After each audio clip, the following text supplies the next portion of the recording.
What's going on, everybody? It's EricRayweather back here, and in today's video I'm going to be showing you how to make coverages better on defense in Madden 19. I'm going to show you how to take all of your basic coverages and how to set them up to make them just so much better, and this will definitely help improve your defense, help you get more stops, help you kind of cover up some of the weak spots of these coverages. This is kind of more of like an intermediate to an advanced tutorial. You know, super advanced players will know most of this already, but if you're more of like beginner, intermediate area, there's going to be a lot of stuff here. So let's talk about coverages. We're going to talk about the basic ones. So number one we're going to talk about is Tampa 2 or Cover 2. Now, you know, this and Cover 3 are probably the two most popular coverages that are called in online games. They're kind of the safest coverages, but they have weaknesses. So with a Cover 2, there's a few different ways we can make Cover 2 better. Now, this mid-read guy right here, you know, in years past, he was a lot worse. He's a lot better this year at dropping back when he needs to match a route. But there are still some times and some route combos where he kind of gets confused. He kind of gets baited into staying low, and when that happens, the deep middle of the field, which is back here, can get wide open and you can give up a lot of big plays. So the number one trick to making a Cover 2 better is you oftentimes will want to drop this guy back over the deep middle. To do that, you press A or X, A on Xbox, X on PS4, and then you press up on the left stick for middle third, and he will do this. This will ensure that he always gets back here to cover this area of the field. And in a Tampa 2, that's typically what this guy is doing almost every play. He's dropping further back. Now, the only bad part about this is, yes, you're kind of leaving this little intermediate area shallow. So you do one of two things in this scenario. You either say, hey, if I'm a good user defender, I'm just going to cover more ground, because a 4-man pass rush is better than a 3-man pass rush. So if you can cover more ground, that's on you, and that's what I would suggest to do. But if you feel like you can't quite cover that much ground and you want a little help, you take one of these DTs and you drop them back in a spy by pressing A or X and then left on the right stick. What this does is it means this guy is going to drop back, so we'll show you what happens here.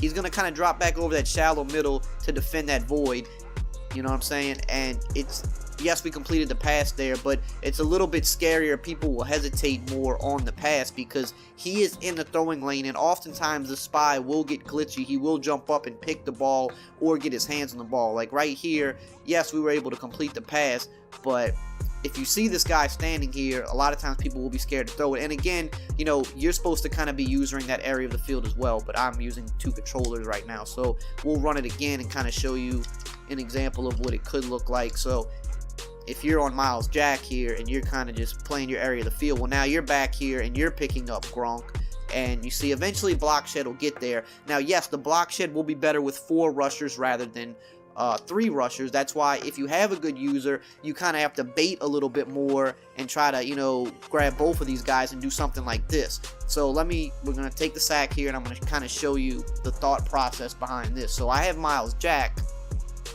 and what I do with Miles Jack here is I'm seeing what's coming over the middle. So first and foremost, we see Chris Hogan kind of going on a drag. So immediately I jump in front of Chris Hogan, run with him, and then I bail up here. You see, right as Gronkowski's putting his hand up, where am I at? I'm peeling off.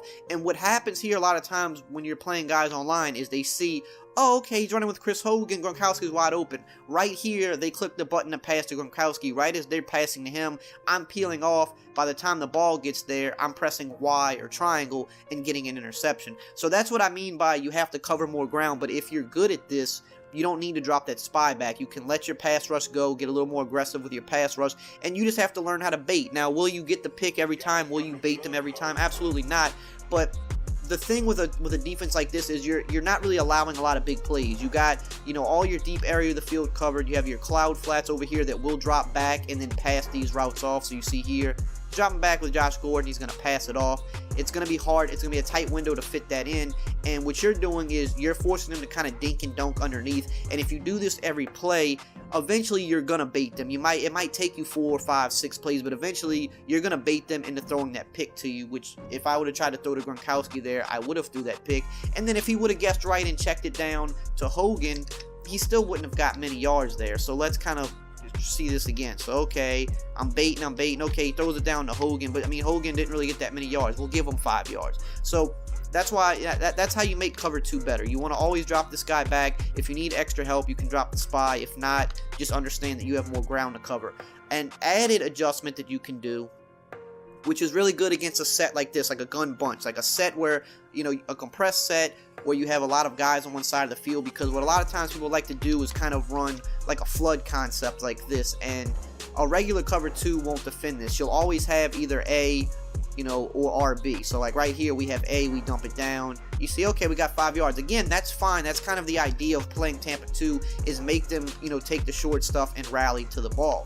But if you want to kind of add another layer to this, what you can do here is, instead of dropping like a spy back, right, you can go ahead and take this yellow zone right here, put him into a hard flat. You do this by pressing A or X, and then left on the left stick, So you have this guy going to the hard flat, and then Ramsey up here is going to the cloud flat. He'll defend the corner. Again, this means you have more area to cover, because now you got to cover all of this. So if you want to also drop the spy back to help out with this, you can drop the spy and then say, okay, you're going to kind of just cover this area of the field. But what this really does is, I'm going to get off the defense here, is it doesn't allow this little concept to work anymore. Because you see now, if we try to throw that flat, we have this guy here in the hard flat. I'm going to go to the replay here, kind of show you what's happening, and then we're going to move on to different coverages. So you can, like I said, you want to double flat the bunch side of the field, or the side of the field that has, you know, the 3 wide receivers, because now we're covering the hard flat, but then Ramsey is going to drop under this corner route here, and then of course the streak is going to be handled by the deep zone.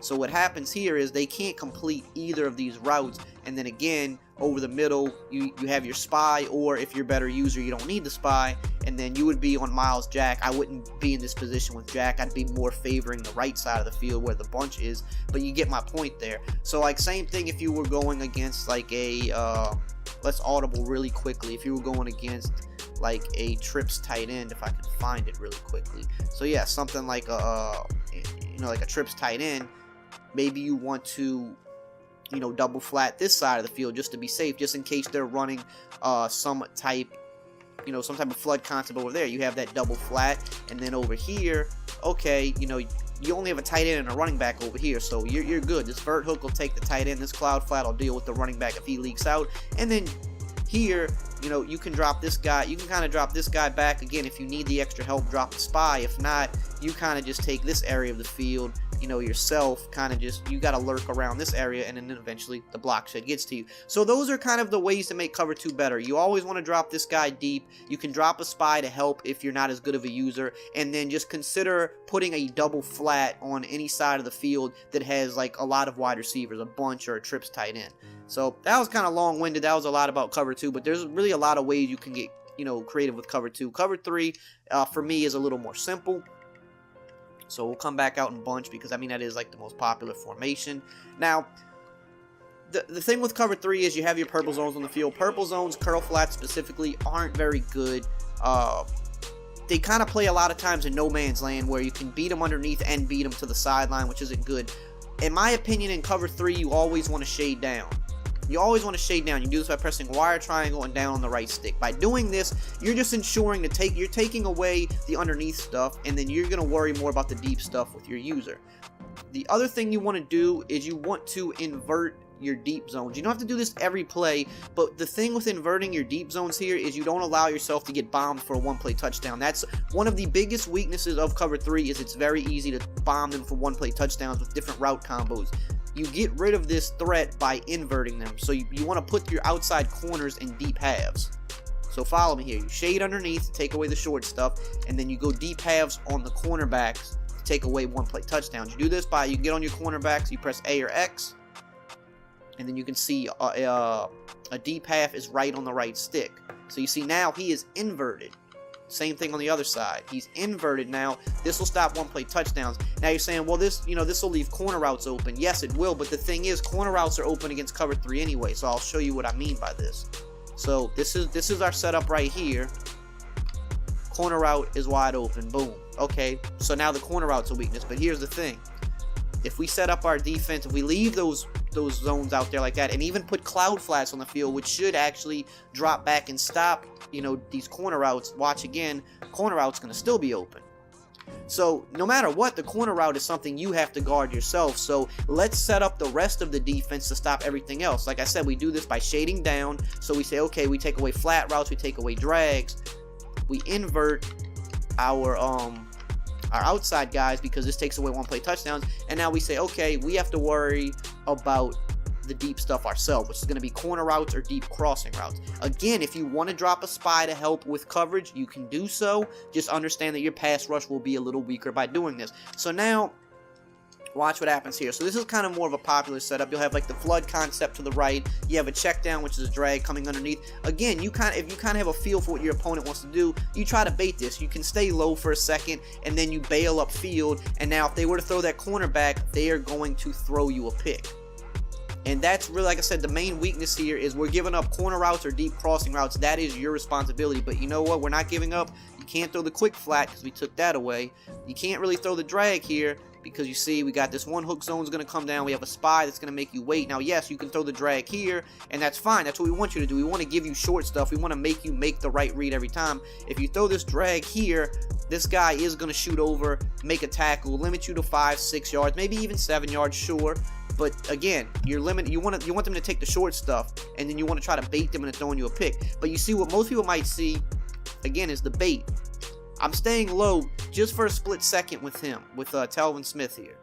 So they might see this and say, oh, I can't throw the drag because the drag isn't open here, and they're seeing me low here. They're thinking, okay, drag's not open, I'm looking to the corner. And right when they look to the corner, I bail out and I start covering it. And if they throw it, I'm holding Y, I'm getting a pick. So with cover 3, shading down is always just one thing you want to do, because the purple zones aren't going to do much for you, and the cloud flats in the cover 3 still don't get down to defend the deep stuff anyway.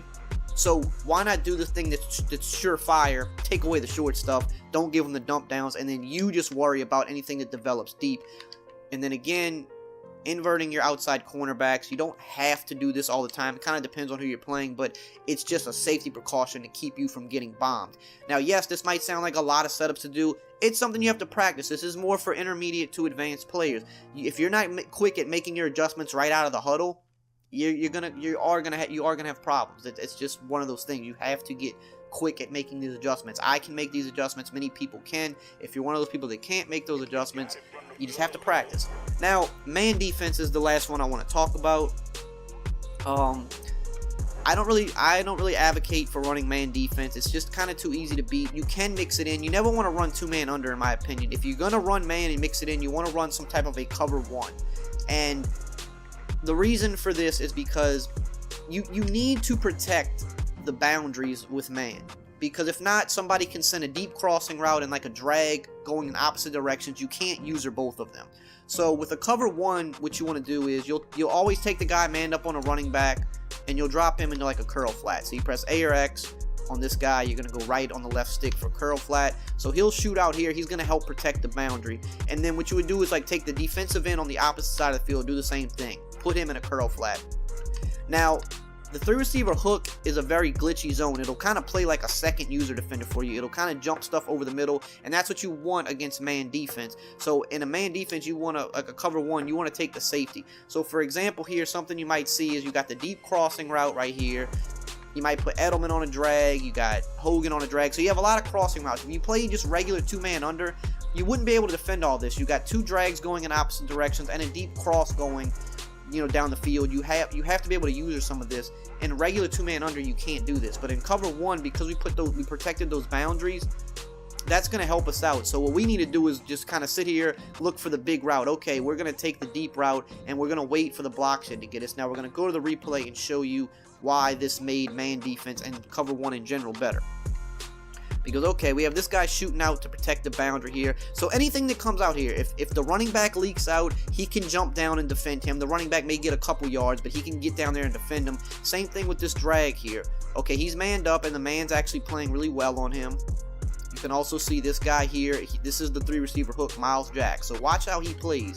He kind of sits over the middle. You see, he's kind of running.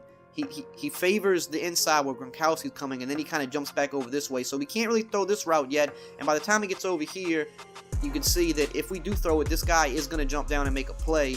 We're covering the deep route ourselves, and then over here, same thing. This guy that we drop back, he's going to jump down and defend this as well. That's what you have to do when you want to run man defense. So now let's just kind of show another example. Again, take the guy on the running back, curl flat, opposite side defensive end or linebacker, depending on which formation you're in. Drop him back. You leave your curl flat. He's going to jump around, get glitchy, kind of muddy up the reads, and make your opponent kind of have to second guess. You cover the deep stuff. So let's say they leak the running back out here into the flat, and then same thing. They got Gronkowski coming across the field. Maybe they streak Hogan to try to clear out. So again, we're covering the deep stuff. Like, okay, if we throw it here though, I mean, look what happens. This guy's going to come down and make the play on the ball. Same thing with the curl flat on the other side of the field. If we try to throw it to Gronkowski, he's going to make a play on the ball. Watch. I'm not even going to get on the defense. I'm not even going to use or anything this play. I'm just going to show you what I'm talking about here. So you see, we can't throw him yet. Can't throw him yet. All right, now we can throw him. He's going to clamp down. All right, he got 4 to 5 yards. And again, that's fine. That's the point of everything I'm showing you here is you want to force your opponents to take the short stuff. That gives you more chances for a hit stick or a strip fumble. That gives you more chances for them to make a bad read and throw a pick to you. You just don't want to be giving up chunk plays. You want to make them work for it. The more you make them work, the more you're going to force them to make mistakes or just get unlucky, drop a pass, like I said, fumble. So these are the type of things you need to think about. So those are the ways to make coverages better. I hope you found this video helpful and informative. If you did, as always, just drop a like, comment, subscribe, and I will see you guys next time.